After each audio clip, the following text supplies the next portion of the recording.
जय जय श्री राधे। बोलो बाके बिहारी लाल की जय। कुंज बिहारी श्री हरिदास। आज हम भगवत गीता के पहले 14वें जो अध्याय है उसका महात्म्य पढ़ेंगे और उसके बाद 14वें अध्याय का सुमिरन करेंगे। बोलो बाके बिहारी लाल की जय। कुंज बिहारी श्री हरिदास। 14वें अध्याय का महात्म्य। श्री महादेव जी कहते हैं, पार्वती अब मैं भव बंधन से छुटकारा पाने के साधनभूत 14वें अध्याय का महात्म्य बतलाता हूँ। तुम ध्यान देकर सुनो। सिंगल द्वीप में विक्रम बेताल नामक एक राजा थे जो सिंह के समान पराक्रमी और कलाओं के भंडार थे। एक दिन वह शिकार खेलने के लिए उत्सुक होकर राजकुमार सहित 2 कुतियों को साथ लिए वन में गए। वहां पहुंचने पर उन्होंने तीव्र गति से भागते हुए खरगोश के पीछे अपनी कुतिया छोड़ दी।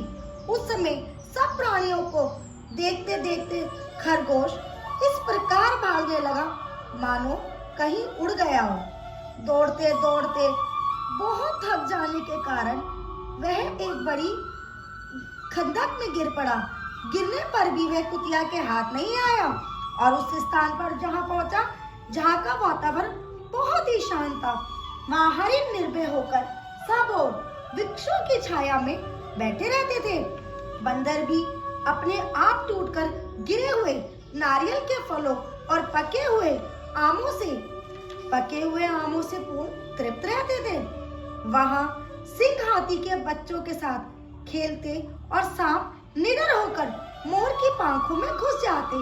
उस स्थान पर एक आश्रम के भीतर वत्स नामक मुनि रहते थे जो जितेंद्रिय एवं शांत भाव से निरंतर गीता के 14वें अध्याय का पाठ किया करते थे।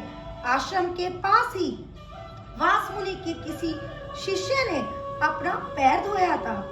ये भी 14वें अध्याय का पाठ करने वाले थे। उसके जल से वहां की मिट्टी गीली हो गई थी। खरगोश का जीवन कुछ शेष था। वह हांफता हुआ आकर उसी कीचड़ में गिर पड़ा। उसके स्पर्श मात्र से ही खरगोश दिव्य विमान पर बैठकर स्वर्गलोक को चला गया। फिर कुतिया भी उसका पीछा करती हुई आई। वहां उसके शरीर में भी कुछ कीचड़ के छींटे लग गए। फिर भूख प्यास की पीड़ा से रहित हो कुतिया का रूप त्याग कर उसने दिव्यांगना का रमणीय रूप धारण कर लिया तथा गंधर्वों से सुशोभित दिव्य विमान पर आरूढ़ हो वह भी स्वर्गलोक को चली गई। यह देख मुनि के मेधावी शिष्य स्वयं कर हंसने लगे। उन दोनों के पूर्व जन्मों के वैर का कारण सोचकर उन्हें बड़ा विस्मय हुआ था। उस समय राजा के नेत्र भी आश्चर्य से चकित हो उठे। उन्होंने बड़ी भक्ति के साथ प्रणाम करके पूछा, विप्रवर, नीच योनि में पड़े हुए दोनों प्राणी कुतिया और खरगोश ज्ञानहीन होते हुए भी जो स्वर्ग में चले गए, इसका कारण क्या है? इसकी कथा मुझे सुनाइए। शिष्य ने कहा, भोपाल इस वन में वत्स नामक ब्राह्मण रहते हैं। वे बड़े जितेंद्रिय महात्मा हैं। गीता के 14वें अध्याय का सदा जप किया करते हैं। मैं उन्हीं का शिष्य हूँ। मैंने भी ब्रह्म विद्या में विशेषज्ञता प्राप्त की है। गुरुजी की ही भांति 14वें अध्याय का प्रतिदिन जप करता हूँ। मेरे पैर धोने के जल में लौटने के कारण यह खरगोश कुतिया के साथ स्वर्गलोक को प्राप्त हुआ। अब वह अपने हंसने का कारण बताता हूँ। महाराष्ट्र में प्रतिदक नामक महान नगर है। वहाँ केशव नाम का एक ब्राह्मण रहता था जो कपटी मनुष्यों में अग्रगण्य था। उसकी स्त्री का नाम विलोपना था। स्वच्छंद विहार करने वाली थी। इससे क्रोध में आकर जन्म भर के वैर को याद करके ब्राह्मण ने अपनी स्त्री का वध कर डाला और उस पाप से उसको खरगोश की योनि में जन्म मिला। ब्राह्मणी भी अपने पाप के कारण कुतिया हुई। श्री महादेव जी कहते हैं, ये सारी कथाएं सुनकर श्रद्धालु राजा ने गीता के 14वें अध्याय का पाठ आरंभ कर दिया। उससे उन्हें परम गति की प्राप्ति हुई। अतः गीता के प्रत्येक अध्याय का नित्य प्रतिदिन सुमिरन करने से व्यक्ति मोक्ष को प्राप्त होता है। यानी वैकुंठ धाम को प्राप्त होता है, साक्षात श्री हरि में मिल जाता है। गीता का प्रत्येक अध्याय का हमें नित्य प्रतिदिन पाठ करना चाहिए। अगर हम पूरा अध्याय नहीं कर सकते तो केवल एक श्लोक का ही पाठ करने से हम सभी पापों से मुक्ति पा लेते हैं। बोलो बाके बिहारी लाल की जय। अब गीता के चतुर्दश को वो करते हैं सुमिरन। अब गीता के जो 14वां अध्याय है उसका सुमिरन करते हैं। श्री भगवान बोले, ज्ञानों में भी अति उत्तम उस परम ज्ञान को मैं फिर कहूंगा, जिसको जानकर सब मुनिजन इस संसार से मुक्त होकर परम सिद्धि को प्राप्त हो गए। इस ज्ञान को आश्रय करके अर्थात धारण करके मेरे स्वरूप को प्राप्त हुए पुरुष सृष्टि के आदि में पुनः उत्पन्न नहीं होते और पहले काल में भी व्याकुल नहीं होते। हे अर्जुन, मेरी महत ब्रह्म रूप मूल प्रकृति संपूर्ण भूतों की योनि है, अर्थात गर्भाधान का स्थान है, और मैं उस योनि में चेतन समुदाय रूप गर्भ को स्थापना करता हूँ। उस जड़ चेतन के सहयोग से सब भूतों की उत्पत्ति हुई।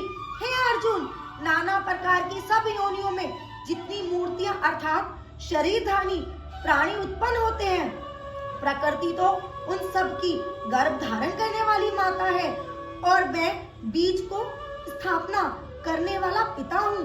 हे अर्जुन, सत्वगुण, रजोगुण और तमोगुण ये प्रकृति से उत्पन्न तीनों गुण अविनाशी जीवात्मा को शरीर में बांधते हैं। हे निष्पाप, उन तीनों गुणों में सत्वगुण तो निर्मल होने के कारण प्रकाश करने वाला और विकार रहित है। वह सब सुख के संबंध से और ज्ञान के संबंध से अर्थात अभिमान से बांधता है। हे अर्जुन, राग रूप रजोगुण को कामना और आसक्ति से उत्पन्न जान। वह इस जीवात्मा को कर्मों के और उन फल के संबंध से बांधता है।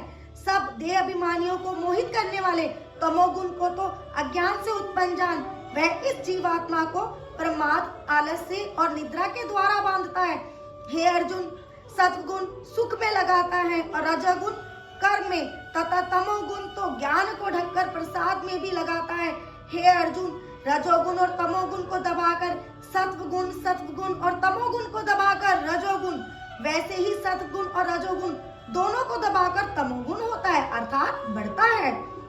जिस समय इस देह में अंतःकरण और इंद्रियों में चेतनता और विवेक शक्ति उत्पन्न होती है, उस समय ऐसा जानना चाहिए कि सत्वगुण बढ़ा है।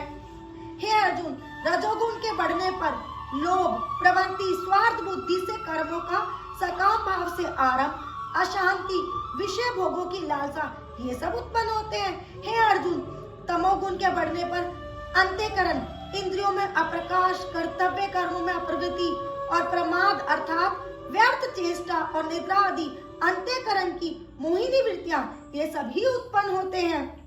जब ये मनुष्य सत्वगुण की वृद्धि में मृत्यु को प्राप्त होता है, तब तो उत्तम काम करने के निर्मल दिव्य स्वर्ग आदि लोगों को प्राप्त होता है। रजोगुण के बढ़ने पर मृत्यु को प्राप्त होकर कर्मों की आसक्ति वाले मनुष्य में उत्पन्न होता है तथा तमोगुण के बढ़ने पर मरा हुआ मनुष्य, कीट, पशु आदि मूढ़ योनियों में उत्पन्न होता है। श्रेष्ठ कर्म का तो सात्विक अर्थात सुख, ज्ञान और वैराग्य आदि निर्मल फल कहा है। राजस कर्म का फल दुख एवं तामस कर्म का फल अज्ञान कहा है। सत्गुण से ज्ञान उत्पन्न होता है और रजोगुण से निसंदेह लोभ और तमोगुण से प्रमाद और मोह उत्पन्न होते हैं और अज्ञान भी होता है। सद्गुण में स्थित पुरुष स्वर्ग आदि उच्च लोगों को जाते हैं। रजोगुण में स्थित राजस पुरुष मध्य में अर्थात मनुष्य लोक में ही रहते हैं और तमोगुण के कार्य रूप निद्रा, प्रमाद और आलस्य आदि में स्थित तामस पुरुष अधोगति को अर्थात कीट, पशु आदि नीच योनियों को तथा नरकों को प्राप्त होते हैं। जिस समय दृष्टा तीनों गुणों के अतिरिक्त अन्य किसी को करता नहीं देखता और तीनों गुणों से अत्यंत परे श्री हरि मुझ परमात्मा को तब से जानता है, उस समय वह मेरे स्वरूप को प्राप्त होता है। यह पुरुष शरीर की उत्पत्ति के कारण रूप इन तीनों गुणों का उल्लंघन करके जन्म, मृत्यु, वृद्धावस्था और सब प्रकार के दुखों से मुक्त हुआ परम आनंद को प्राप्त होता है। अर्जुन बोले, इन तीनों गुणों से अतीत पुरुष प्रतीत होता है और किस प्रकार के आचरणों वाला होता है, तथा हे प्रभु मनुष्य किस उपाय से इन तीनों गुणों से अतीत होता है।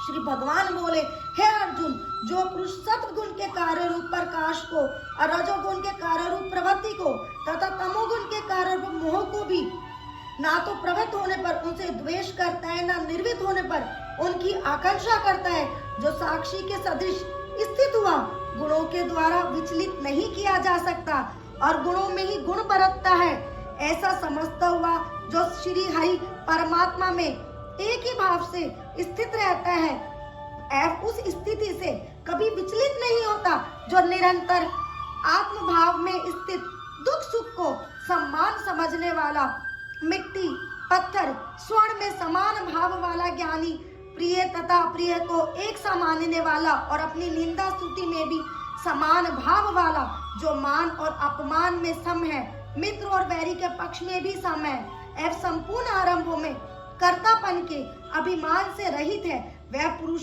गुणातीत कहा जाता है। और जो पुरुष अव्यभिचारी भक्ति योग के द्वारा मुझको निरंतर बसता है, वे भी इन तीनों गुणों को भली भांति लांघ कर श्री हरि ब्रह्म को प्राप्त होने के लिए योग्य बन जाता है, क्योंकि उस अविनाशी पर ब्रह्म का और अमृत का तथा नित्य धर्म का और अखंड एक रस आनंद का आश्रय मैं हूँ।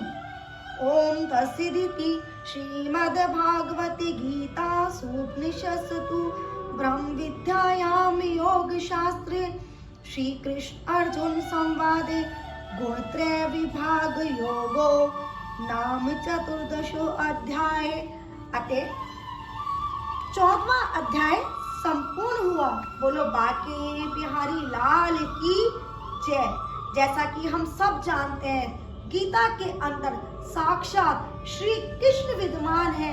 जो भी गीता का जप करता है, पाठ करता है, सुमरन करता है, या जिनके पास समय नहीं है, सिर्फ उनको सुनता ही है, तो भी साक्षात श्री हरि को प्राप्त होता है। बोलो बाके बिहारी लाल की जय। एक बार जोर से जयकार लगाएं। श्री राधा रानी सरकार की